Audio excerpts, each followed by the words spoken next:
মোটামুটি তো রান্না শেষ। এখন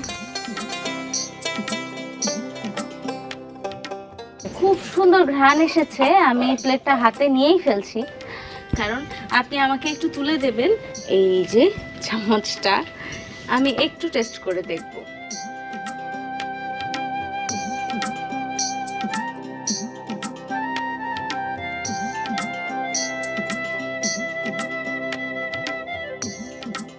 আমি একটু এই মাটির চুলার রান্নাটা একটু খেয়ে দেখব, আমাকে একটু দেবেন।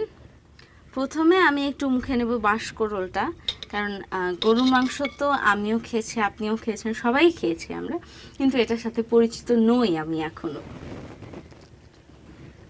আপনি যদি করলার সাথে অভ্যস্ত হন বা তিতে কিছু খেতে অভ্যস্ত হয়ে থাকেন, তাহলে আপনার কাছে বাঁশকরোলটা বেশ ভালো লাগবে, কারণ বাঁশকরোলে একটু তিতকে ভাব আছে, কিন্তু তিতকে ভাব থাকলেও এটা কিন্তু আপনার শরীরের জন্য মারাত্মক উপকারী, এটা মাথায় রাখবেন। আচ্ছা, এবার তো গরুর মাংস খেতে হবে।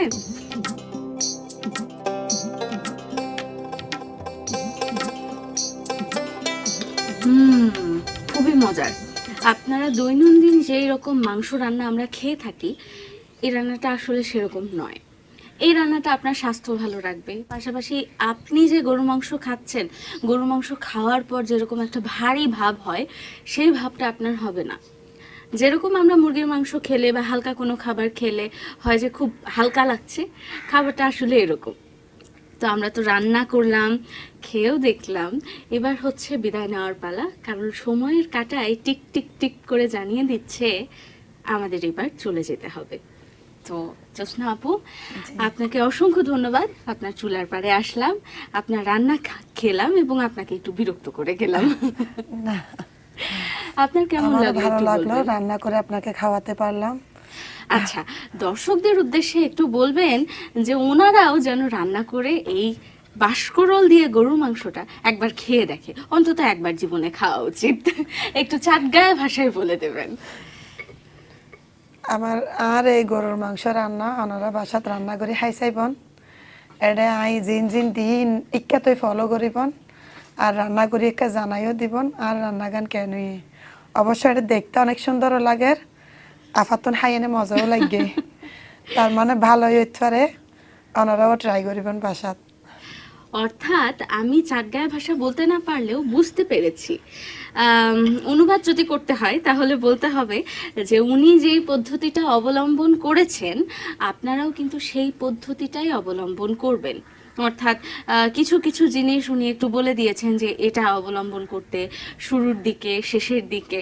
তো এই পদ্ধতিটি যদি অবলম্বন করেন, তাহলে আপনাদের অবশ্যই বাসায় প্রত্যেকে এই রান্নাটা খেয়ে একেবারে আপ্লুত হয়ে যাবে। ঠিক বলছি তো? অর্থাৎ আমি বলতে না পারলেও বুঝতে পেরেছি। তো আপনি অনেক ভালো থাকবেন, সুস্থ থাকবেন, আর আরও পাহাড়ি সবজি দিয়ে রান্না করবেন। আমরা অবশ্যই আবার কোনো একদিন কিন্তু আপনাকে বিরক্ত করতে চলে আসবো আপনার চুলার পাড়ে। তো আজকে আপনার থেকে বিদায় নিয়ে নিচ্ছি, সেই সঙ্গে দর্শক আপনাদের কাছ থেকেও বিদায় নিয়ে নিচ্ছি।